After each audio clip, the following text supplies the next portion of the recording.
Once upon a time, in a small town nestled in the hills, there was a large, old mansion that sat atop a hill.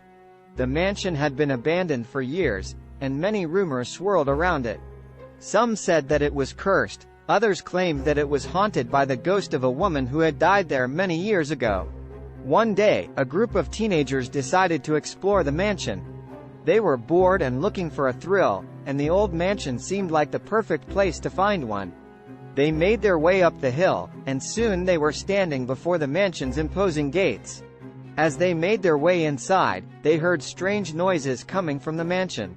At first, they thought it was just their imaginations, but as they explored the house, they realized that there was indeed something there with them. It was a ghost, a woman dressed in a white gown, who seemed to be floating through the mansion's halls.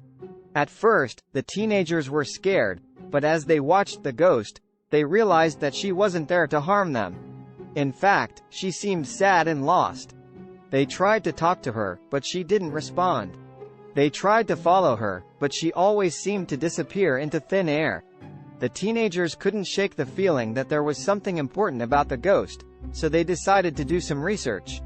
They discovered that the ghost was the spirit of a woman named Elizabeth, who had lived in the mansion many years ago. She had been married to a wealthy man who had abused her, and eventually, she had died in the mansion under mysterious circumstances. The teenagers decided to try to help Elizabeth find peace. They set up a seance in the mansion and managed to make contact with her. They learned that she had been looking for a letter that her husband had hidden from her. The letter contained evidence of his wrongdoing, and Elizabeth had wanted to use it to bring him to justice. With the teenagers' help, Elizabeth finally found the letter and was able to find the peace she had been searching for all these years. Her ghostly form disappeared, and the mansion was quiet once again. The teenagers felt proud of themselves for helping Elizabeth find peace. They realized that sometimes, ghosts aren't there to scare us but to ask for our help. From that day on, they never looked at ghosts the same way again.